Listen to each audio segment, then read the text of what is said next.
Welcome to the Java Cafe, Java fam.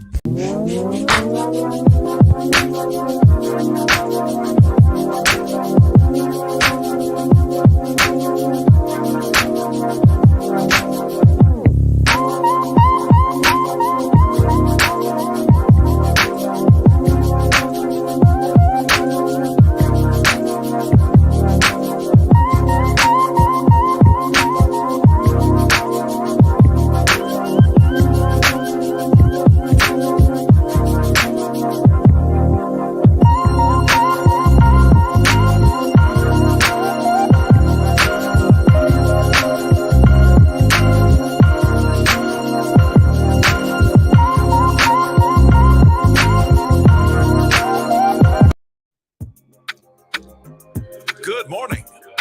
Welcome to the Java Cafe, Java fam. Well, technically it's afternoon, but that was the track that I had queued up. So good morning, everybody. Terrible. Good afternoon, everybody. Maybe it's because it's a Friday afternoon, but it's Friday, September 2nd, 2022. And so I got it right. Listen, we are today serving some special afternoon brew. I have my former counselor, who was the former counselor for District 4, and she is with us today to talk about her role in running for the Attorney General for the state of Massachusetts. So before I bring her in, do me a favor, everyone, all 10 of you that are in right now, do me a favor and hit that share button so we can make sure that her message is spread far and near. I see we have Brother Darrell in from Tennessee. Sharon Cornelius. Good afternoon. Good to see you last night. Thank you for coming out to the event we had with Mass General. But we are getting ready to bring in our, and I'm going to do my best not to say counselor, but our candidate. Well, I'm going to go ahead, and I know candidates don't like this, but I'm going to go ahead and say our next Attorney General. Is that what we should be saying here? Our next Attorney General. So, Attorney Campbell, good afternoon. Good to see you back in the Java Cafe. You are no stranger. That's right. It's great to see you. And, you know, I always stay in a place of humility. So we have 4 days to go to actually make that happen. But it's so great to be on. It's great to see you. It's great to see you as well. And thank you so much for wearing your red. It's definitely noticed and it is definitely appreciated. What I wanted to check in with you about is, I'll be very honest, and I've been public about this on Twitter and things. There was, and Carlos Enriquez has really gave some context, but I kind of always have this, but there were some endorsements that went for one of the other candidates. One of the other candidates wound up endorsing you. And so that was sort of the thing of me checking in and saying, hey, come back and tell us sort of what's going on with the campaign. But, and I almost said counselor, but in the context of what I'm about to ask you, I'll say counselor. You served on the Boston City Council for a number of years, and as a Black woman. And I would be remiss if I did not ask you, because I'm sure you're aware, though you're running a campaign as a Black woman, what happened the other day, I'm sure struck you in a manner as far as what happened in the council and some naming of things and whatnot. And so if you don't mind, if I could just ask you as a Black woman, can you speak to your sisters in service and any other commentary you want to share? Because there is the side around what is going on. Then, you know, I've seen some posts about decorum and things like that. You as a stateswoman, can you speak to your sisters in service and just give them some encouraging words who are in service and who I'm sure you've probably dealt with some level of the same stuff that they have as well? Yes, and you know, it was an honor and a privilege to be the District 4 counselor. Obviously, I still live in Mattapan. This district is near and dear to me. Even when we kicked off the campaign for Attorney General, we started in Codman Square in the heart of District 4. I will tell you, it was upsetting, disappointing, just to see, and I'll be frank, the debacle at the City Council. The City Council is near and dear to me, not just because I served on the council. It is, I think, a very special place for voices of community to really be heard, to be centered, to push for accountability from the mayor's office, because we're still such a strong mayor's city, to make sure that the issues that constituents want prioritized are indeed prioritized, even if they are not the top priorities for the mayor. And that requires us to show up, even if we disagree on issues, et cetera, representing our community well. And I always prided myself on that. We were representing, of course, not just me, my team, the council as a whole, the community, which is predominantly a district of color. And it was important to me that I showed up in every space representing the elders, the young people that exist in this community, representing our best and better selves, frankly, and exercising leadership at every moment. And we had difficult, hard conversations on a whole host of issues around racism, sexism, any ism you can think about, but we were still able to get things done when I served on the council. And at the end of the day, that's what people are paying you for. And I know they're getting some pay hikes next year or something. People are paying you to get things done, to move the needle on systemic issues, and most importantly, to make sure their voices are heard and that you're delivering for your constituents every day. It's difficult to do that when the ugliness that reared its head and continues to, I think it was just actually bubbling up, frankly, based on some other things. So I just really push our folks to remember they represent the people. And particularly with people of color, we have to make sure we represent our folks well. And there's a way to say that, to articulate that, to make your points known forcefully and emphatically, while also carrying yourself dignity, respect. And I know it's a heated time at the council because of some outside issues, obviously, the DA race, a whole bunch of other things. I understand that, but still represent our people well. Absolutely. And I know that one internal thing that I believe started some of the passionate conversation, and really a lot of the debacle, was people that weren't members of the council. There was, you know, a lot of going back and forth or whatever from the external issue. But one of the internal issues that came up was redistricting. And so I just wanted to sort of name that. And then also just, you know, when I heard some of what was experienced by Councilman here, Councilor Anderson Fernandez, you know, it was just very interesting to sit here.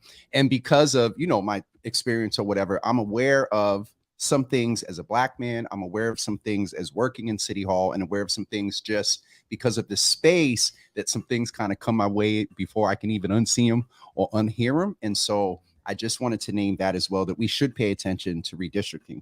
And I'll just add that you're right. And I want to be clear. I have not talked to all former colleagues, new counselors, with respect to what's recently going on. I was actually in Western Mass when some of this was happening. And so, of course, you read a news report, that is not necessarily the gist of actually what occurred.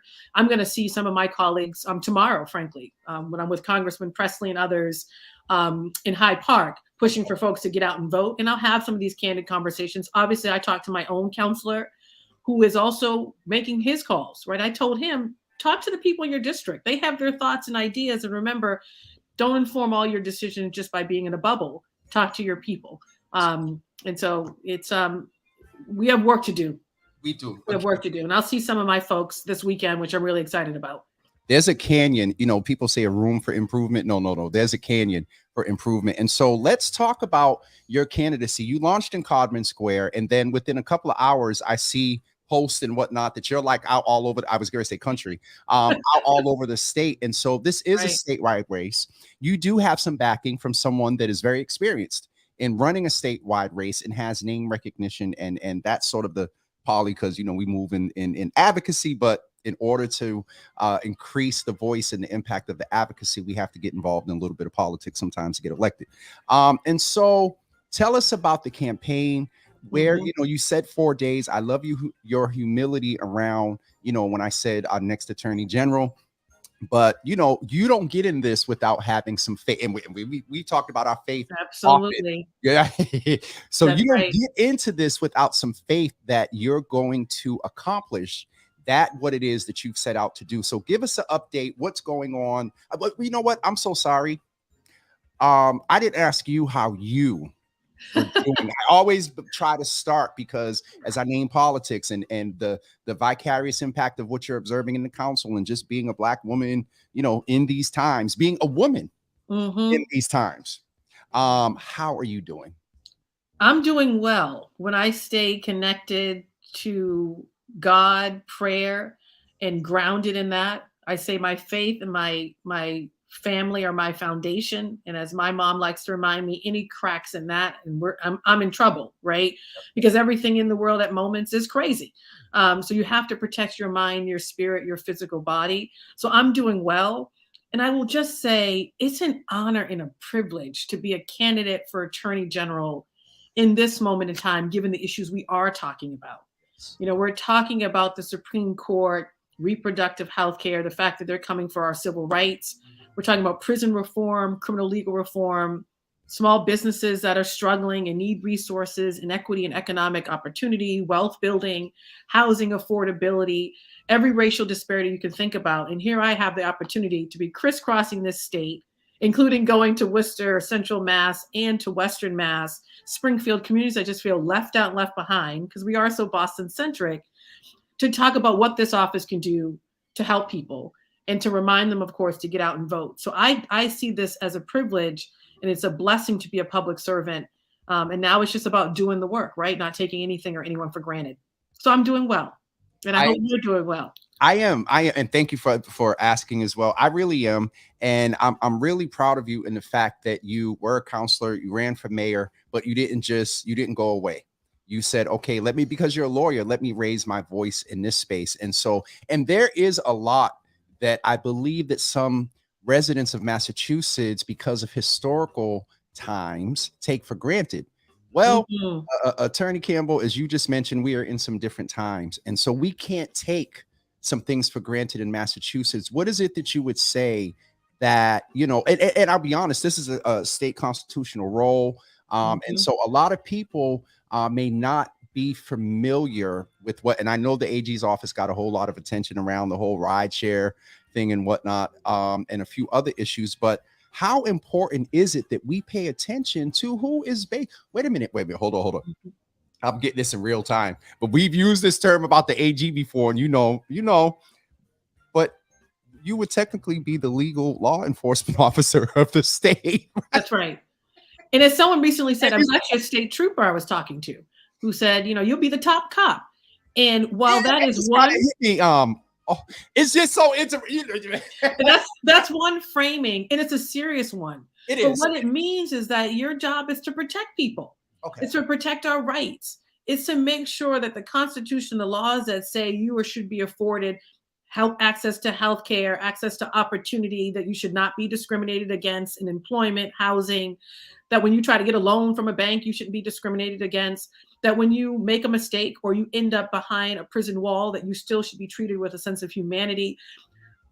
This is what that means when people say top cop, protect us. Yes. But it's also bigger than that. And that's what we've been stressing since February. This is a policy shop. So I've been telling folks, this office can help you in your daily life. And I know most folks pay attention to the president. We push them to pay attention to the counselors because they also help you in your daily life. The same is true for the attorney general. If you are trying to buy a home, for example, and trying to access capital or get a mortgage from a bank, in certain communities, there is discrimination. Yes. If you're a voucher holder or Section 8 or trying to gain access to Or an have apartment, a disability, or be part of the everything related to disability. If you identify as LGBTQ plus or trans, right now the uptick in harassment, assault is astounding. Folks in this community also pay higher rates in terms of access to healthcare. The same is true in the disability community. This office can help. I was just talking to someone recently whose car was illegally repossessed. The AG can help. If you care about, especially out in Western Mass, current cases in Springfield about police misconduct. Of course, we're seeing that in different parts of the state. This office can help. If you care about mental health, and frankly, everyone should right now because it's an epidemic in this country and in Massachusetts, especially affecting our young people, the uptick in depression, anxiety, suicide amongst Black girls is on the rise. This office can help. And so I've really been breaking it down in tangible ways for folks to understand, yes, top cop, chief law enforcement office and officer, but the office has the ability to do so much more to help a daily person in their daily struggle thrive and prosper. And I take that very seriously because this is the state that gave me everything against tremendous trauma and pain to be able to become the first in my family to go to college and law school. It gave me opportunity, and the office can do the same for everybody else. It is just so interesting because some would believe, I don't know if you saw my face, but there were some of the things that you spoke to that in hearing it, oh yeah, if it's a legal issue, discrimination or whatnot, of course, top law enforcement, top protecting officer gets involved. And so you taught me a little bit here, but one of the things that I love is, one, you clarified or gave a different perspective to top cop. Two, there is such still, and I'm getting this in real time, Attorney Campbell, there is the human service, everyday quality of life right. impact that this, for some reason, I think that we often think these positions far removed from our daily lives. And we get the thing about, Department of Corrections and sort of the law piece of it. But some of the things you just spoke to are definitely in law enforcement, and that relationship with community and law is part of our quality of life. That's right. But there are other things that you spoke about. Go ahead. I'm sorry. Well, and I said, that's right. The community violence. So obviously we recently had that 15-year-old, right, shot and killed in our district. Yep. After that, someone else, recently another shooting. This is coming up when I talk to folks in Haverhill, Lowell, Fall River, different communities where they're also seeing and experiencing community violence. An attorney general can do a lot to invest in organizations that are doing that work on the ground and actually having an impact, invest in organizations that are helping young people. I was just with a group of young people at UTech in Lowell doing remarkable work there. Shout out to Greg Crypto. Yeah, that's right. This organization can, I mean, this office can do so much to help organizations. It can do a lot when it comes to gun trafficking. It can do a lot when it comes to folks who are getting around our assault weapons ban and bringing all types of weapons into our communities. Many of our communities we know are over-policed, underprotected. It can change that dynamic. It can ensure the departments are diverse, transparent, accountable. At the same time, resource to help us when we make a call and you need 911 to show up, that they show up in a timely manner. So I can't stress enough how much this office can help our folks. And I see it as a continuation of the work we did on the council, but an office that has hundreds of lawyers and staff, significant resources, is accessible in many ways, could be more accessible, but can really make an impact. And obviously there's a unique lens I bring, not just because of my personal story, but because I have represented District 4.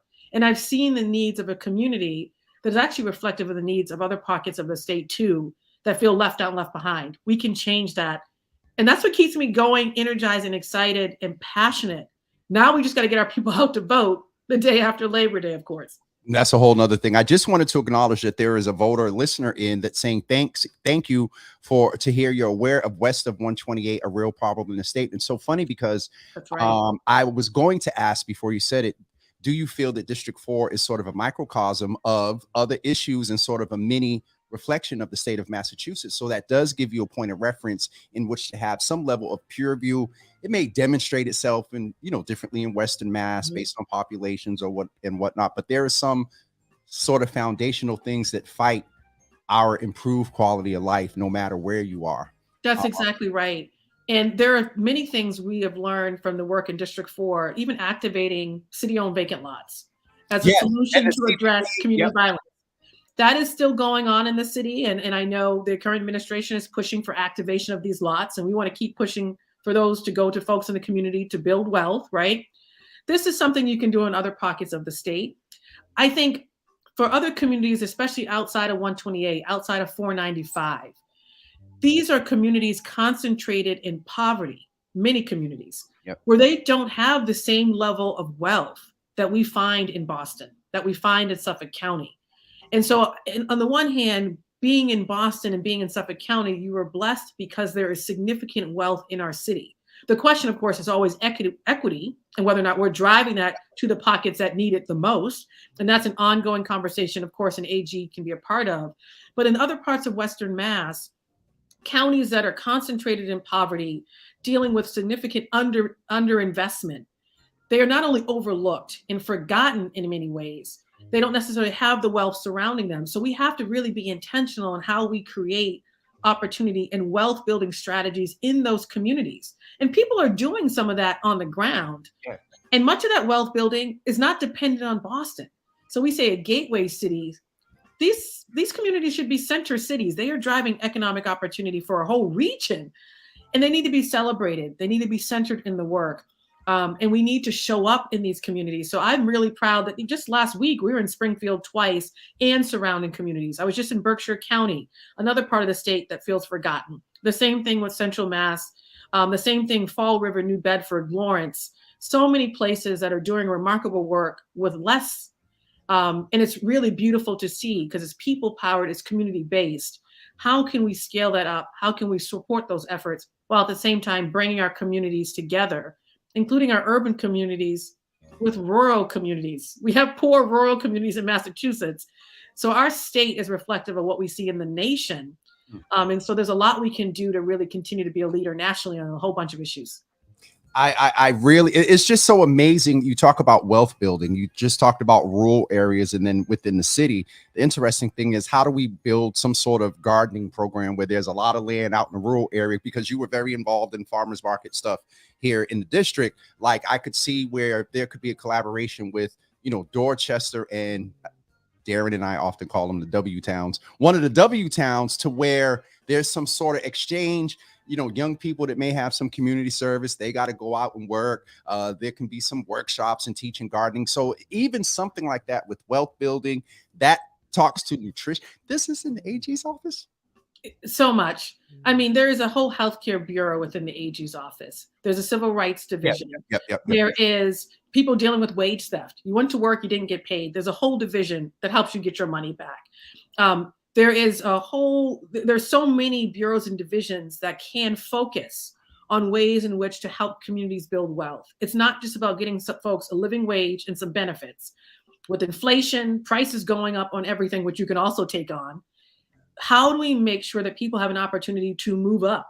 Yes. Right. Not folks in our immigrant communities, folks in communities of color, but also in our rural communities. And there are various industries that are allowing for that. When we talk about climate and environmental justice, this is jobs. And I'm telling folks, we need to be a part of these conversations as a way to create jobs, to support entrepreneurs and create small businesses, also ways in which to green our homes and our communities so that your utility bills aren't going up as we're moving to a clean energy economy. Rural communities feel left out of these conversations. Communities of color, in many ways, don't feel like these conversations are relevant to them, but they are. So how do we change language and say this is about jobs and wealth building, and invite people to be a part of the conversation, and most importantly, meet them where they are? I'm going to communities and reaching out to folks who are like, you're the only candidate that showed up, including our Native American tribes. One chairwoman said to me, Andrea, you're the only candidate to reach out to me and to acknowledge that we do have tribes right here in Massachusetts.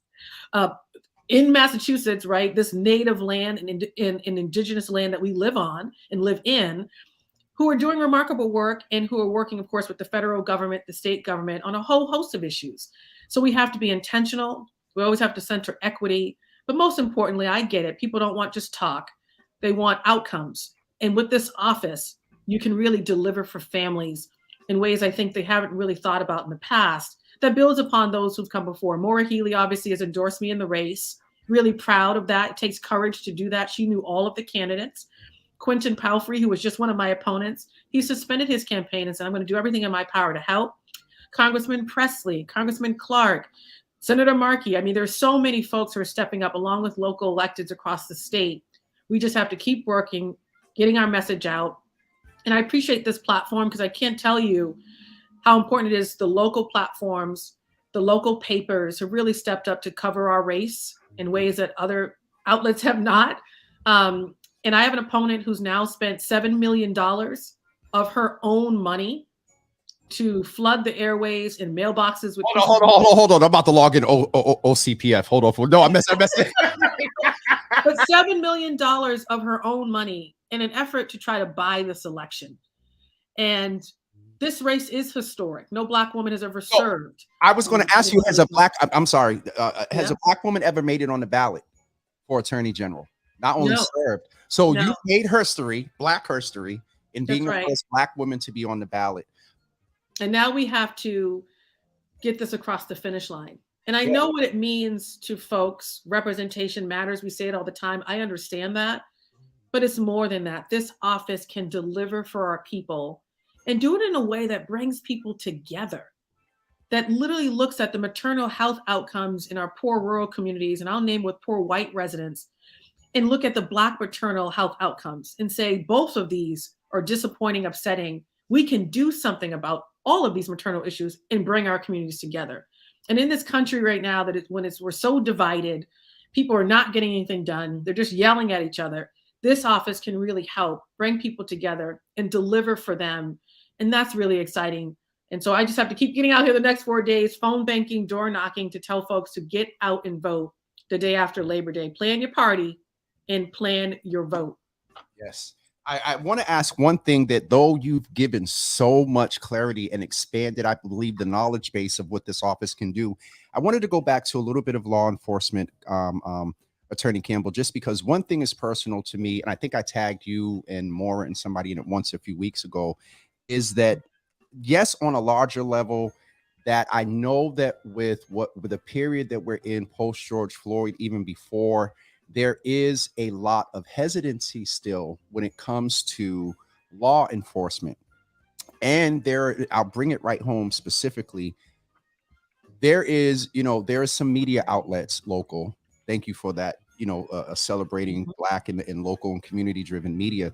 But there's some other media outlets where it's believed when there's an incident, the pictures And the behind you, I think you know what I'm talking about. Behind the yellow line access, there is just some speculation. Can we prove it? Is a little far-fetched, but we know that any looking into how law enforcement, who either there may be some retired officers or officers off of duty, that, you know, yo, if you you send me these pictures, you know, it's just, some in the community are very concerned about some of the negative, because there is some good with community and police. There are. That's right.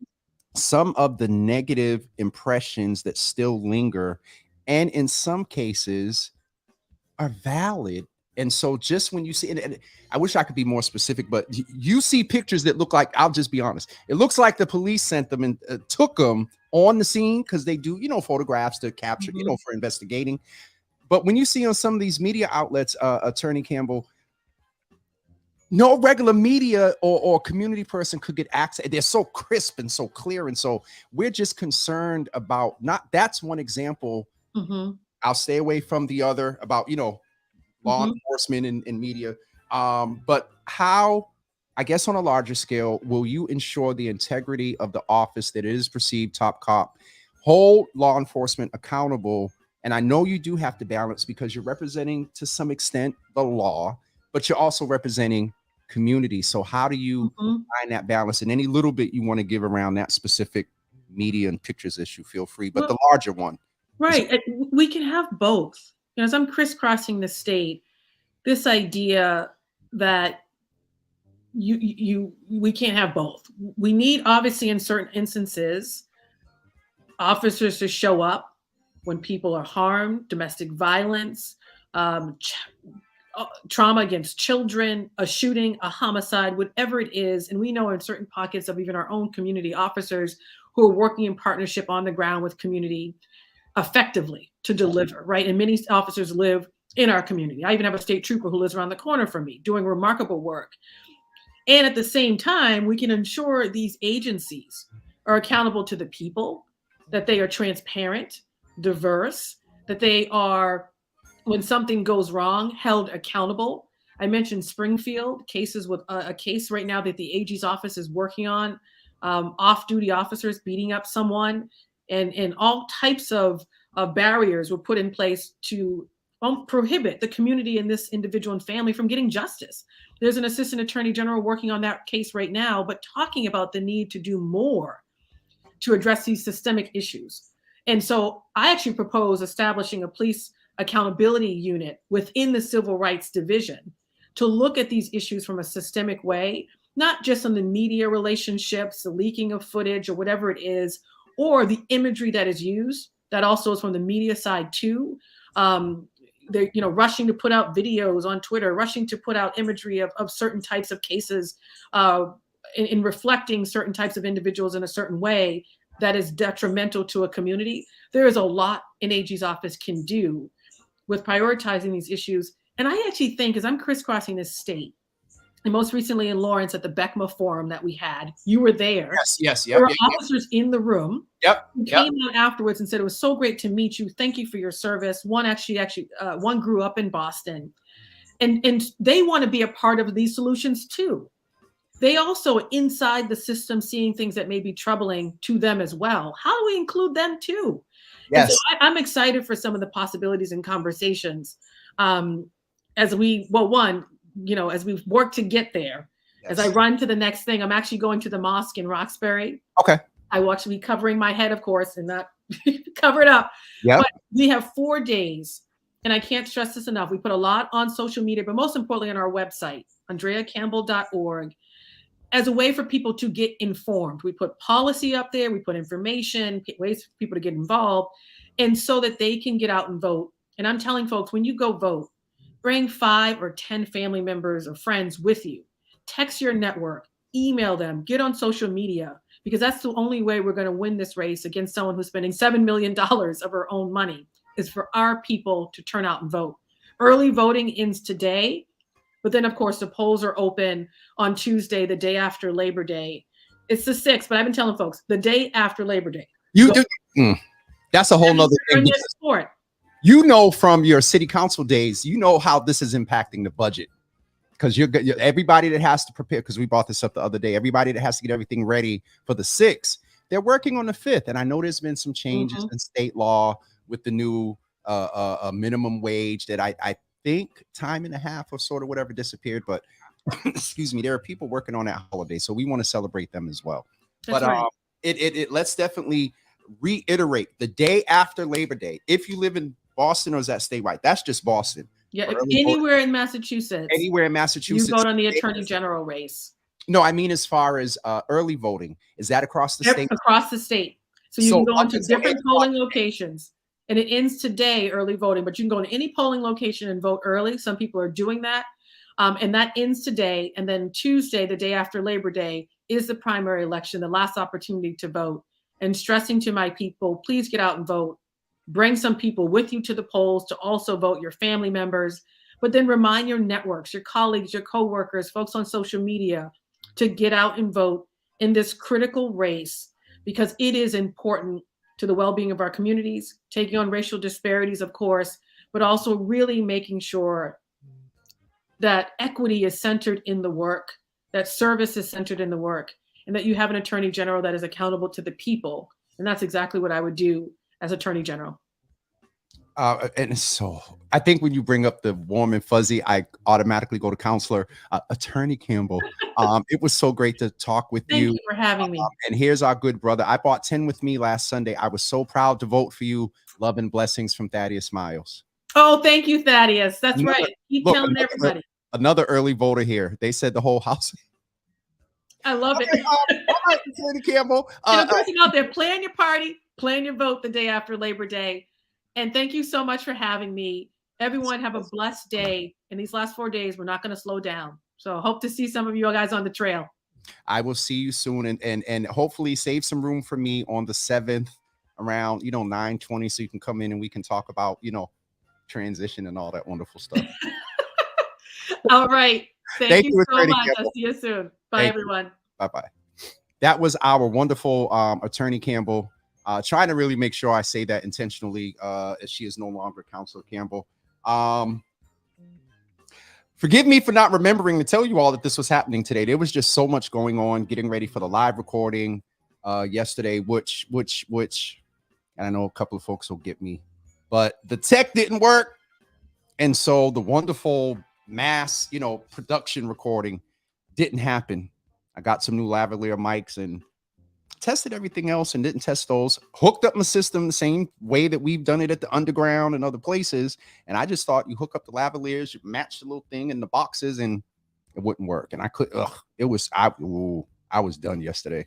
I told everybody it's now a social hour and y'all eat, get some to-go plates and go home. And we wound up having a conversation. Naisha D told her story. Dr. Ronke came. And it was so interesting because we talked about the nervous system. And I do have some clips that I will share on Tuesday. We will have a Your Healthy Java on Tuesday morning. I will be on briefly on Monday morning, very briefly. It is a holiday. And maybe that last minute push and encouraging people to get out to vote the very next day. But yes, that is it for me. Everybody have a wonderful weekend. Don't forget, next Friday, we will be with Uncle Thaddeus for Black Joy at the ICA. DJ Y Shams, the MC. FC is one of the artists and also a young man that I've known for many, many years. Amandi Music is going to be featured there as well. And yours truly will be emceeing, supporting our Uncle Thaddeus for the kickoff of Black Joy at the ICA. No registration is required to attend the event. However, if you do want to visit the galleries that the ICA is leaving open to Thaddeus's guest, you do have to register. You can go to the ICA's website, look for the event on next Friday from 6 to 9 at the ICA and register if you want to go to the galleries. Let's just close out with the comments today. I got to remember to do something as well. Dina, it was very informative discussion and look forward to another one. Auntie said, make lemonade when you only have lemons. I know we did, but your nephew. Once I get something in my head, if it deviates, I'm getting better since I've gotten older, but yeah, I was hot last night. A couple of the guys was like looking at me like, "Ooh, Jimmy, I never seen this side of Jimmy."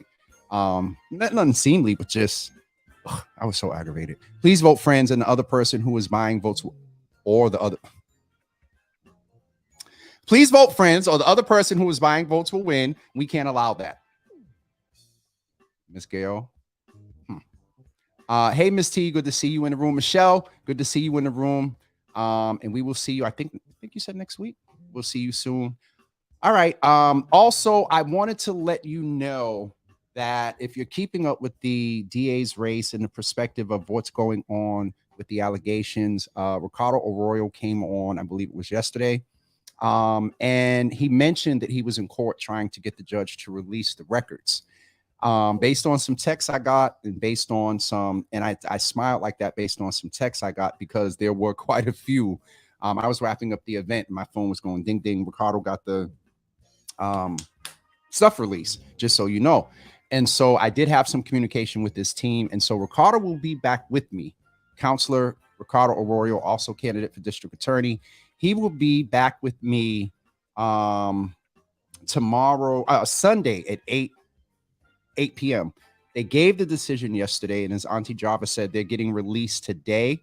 And so he'll be back on Sunday at 8 p.m. to talk about it. And just as a programming note to mention to you, on Sunday at 8 p.m., Ricardo Arroyo will be back to speak with us about post the judge releasing the court documents or the investigative documents. All right. I think that is it. We got Thaddeus next week. Thank you, Miss Teresa. By 2 p.m. today. I know the decision came down yesterday. I know they may not have them in hand. And so what else? I think that is it, y'all. Nothing major next week. On the 16th in the afternoon, I will be hosting a panel for the Fierce Agency of Now Fest. The Waterfront Coalition is a part of that. I believe one of Thaddeus's events is a part of the Urgency of Now, something, I think. And so on the 16th of September, I'll get you the information. We're going to have a meeting, I think, next week. And so I'll get that information to you. Please plan to come out. We'll tell you about the panel and whatnot. And how could I forget? Next Thursday, I don't know what we're doing at 9 a.m. It's Thankful Thursday on my birthday. So I don't know, but I just remembered to mention that as well. All right, I'm getting off of here. Everybody have a wonderful weekend, and we will see you on Monday at 9 a.m. Hold on. Man, you've been an extra blessing this week. Uncle Thaddeus, thank you. I appreciate you. Because y'all, maybe only he and I definitely, only a few people know the dynamics of he and I's relationship. And he'll challenge me privately and publicly. And he's a truth teller. And just seeing that from him, no, it's not because we're cool and we, love each other and no. And so to see that coming from you, sir, means a lot, man. Because if it was if you felt any other way, you would probably text me, but I'd be able to pick it up here. So appreciate you, brother, all day. We are not going to be doing the Jimmy Shuffle. I was going to say tonight I probably will, and some family members may be posting it. But in all seriousness, and I'm going to try to do this, keep it together. There was a young man that when I moved into Bromley Heath housing projects, I think I was 9 or 10. He lived downstairs from us. We lived in 173, and I think they were in 171. And his name was Benny Lee McNeil. And Uncle Benny was Uncle Thaddeus, when you talk about swag and dressing and Lincolns and just, he had a little jerry curl with the gray silver fox sort of piece. And for his age, he was like, before all these other folks are wearing hoochie daddy shorts, he was. And an unassuming but powerful man in his presence. A father to some folks that I have literally known 6/8, so that would be 2/3 plus of my life. And his companion for many years, is who we call the patriarch of the Washington Winston side of our family. And so there's 40 years there in knowing him and in seeing him over the years. When I worked at Brigham and Women's Hospital, I'd go down what they call the Pike, and I would see him. And upon seconds of my eyes laying on him, I knew it was him. Sharp.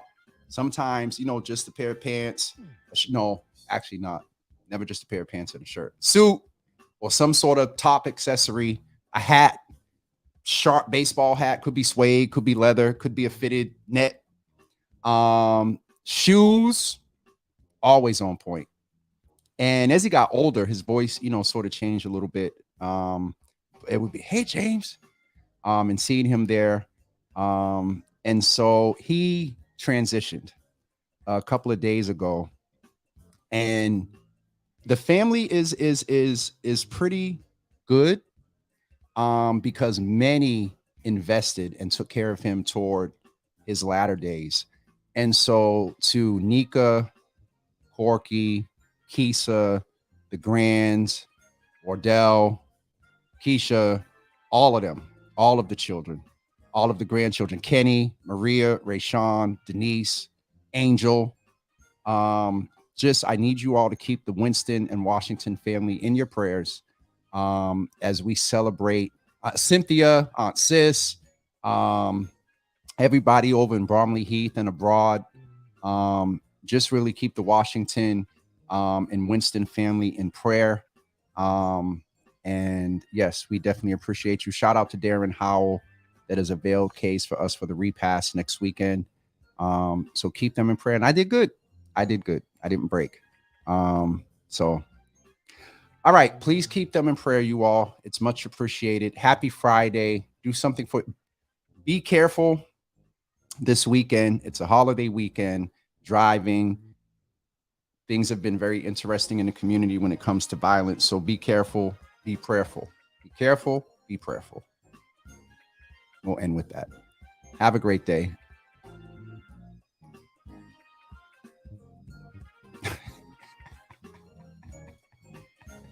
Whatever, Miss Teresa.